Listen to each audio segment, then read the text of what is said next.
Imagine a world where rituals demand you fight a lion with nothing but a spear, or where people willingly consume human flesh in the name of spirituality. What if I told you that there are cultures around the world where life is constantly teetering on the edge of danger? Where violence, extreme traditions, and even life-threatening customs are part of the daily routine. Today, we're diving into some of the most dangerous cultures in the world that push the limits of survival, sacrifice, and survival of the fittest. Some of these practices are shocking, others are devastating, but all of them have one thing in common. They represent the extreme lengths human societies have gone to in the name of tradition, spirituality, and power. Stick around, because what you're about to hear may change the way you see the world. Let's get started. Our first stop is the Yanomami tribe, a group of indigenous people living in the dense Amazon rainforest of Brazil and Venezuela. The Yanomami are one of the most isolated tribes in the world, living deep within the jungle far from modern society.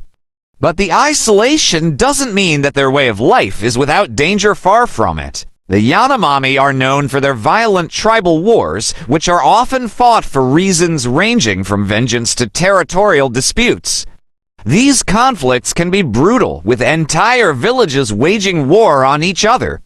Violence is ingrained in their culture, and it's not just about physical fighting. The violence is often ritualistic, with many of these conflicts viewed as a necessary part of their spiritual and social fabric. One of the most shocking aspects of the Yanomami's culture is their practice of ritual cannibalism. When a member of the tribe dies, their body is often eaten by family members as part of a mourning ritual. The idea behind this is that consuming the body of the deceased helps to absorb their spirit and strength.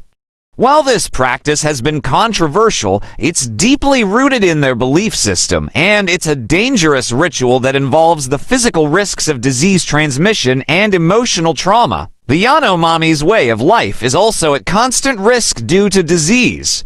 Their remote location and limited access to healthcare make them vulnerable to epidemics. In recent years, diseases like malaria and measles have spread through the tribe, causing significant loss of life. Yet, despite these dangers, the Yanomami continue to live by their ancient customs, and their culture remains one of the most dangerous and resilient in the world. Next, let's travel to East Africa, where we find the Maasai people, one of the most well-known tribes in the world. The Maasai are a semi-nomadic group living in Kenya and Tanzania, famous for their warrior culture and distinctive red clothing. While they're often celebrated for their strength and cultural heritage, the Maasai also engage in some of the most dangerous rites of passage known to man. For the Maasai, becoming a warrior is a long and perilous journey. One of the most extreme and dangerous aspects of their culture is the practice of circumcision, which is a rite of passage for both young men and women.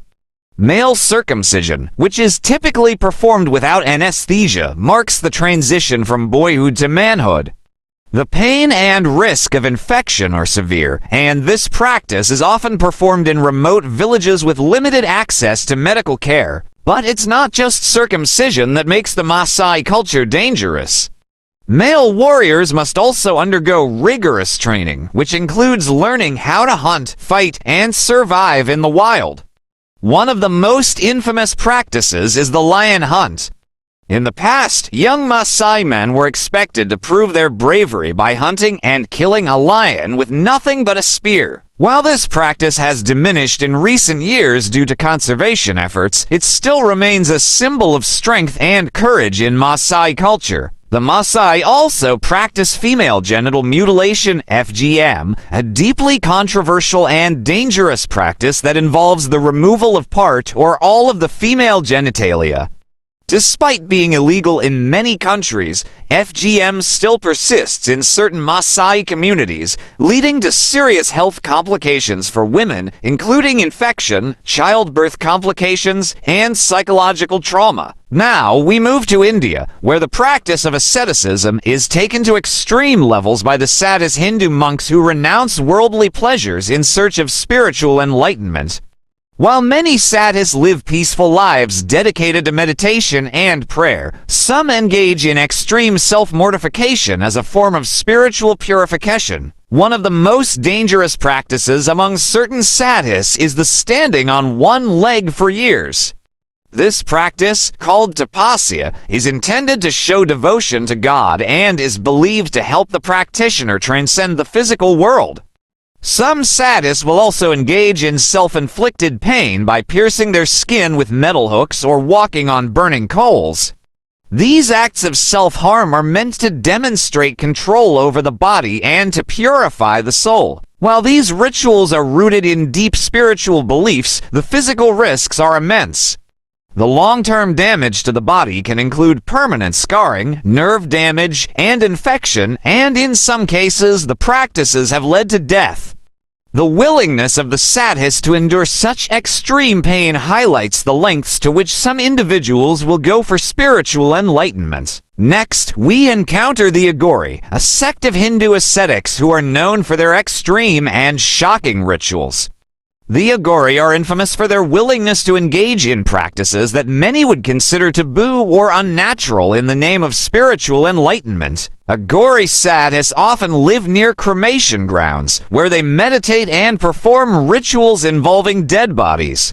One of their most notorious practices is ritual cannibalism, where Aghori priests consume parts of deceased human bodies as a means of transcending the physical world and embracing the impermanence of life. They believe that by embracing the impure, they can achieve spiritual purity and break free from the cycle of life and death. While these practices are controversial and deeply unsettling to many, they have spiritual significance for the Aghori. The dangers associated with their practices are immense, not just in terms of the physical health risks from consuming human remains, but also in terms of psychological trauma and moral imp. Our final stop takes us to North Korea, a nation ruled by one of the most dangerous totalitarian regimes in the world. While North Korea may not be a culture in the traditional sense, its dictatorial government and the cult of personality around its leaders have created a dangerous environment for its citizens. Under the rule of Kim Jong-un, the country has become infamous for its extreme repression of its people. Freedom of speech is strictly prohibited, and any form of dissent is met with severe punishment, including imprisonment in labor camps, torture, and even execution. North Korea's focus on military power and its nuclear weapons program has led to heightened tensions with the international community. But for the North Korean people, the dangers are far more immediate, living in fear of government surveillance, arbitrary arrests, and a total lack of basic human rights. It's a culture of fear and control where questioning authority can lead to death or torture. These cultures, while fascinating, remind us of the lengths to which some societies will go in the name of tradition, belief, and survival.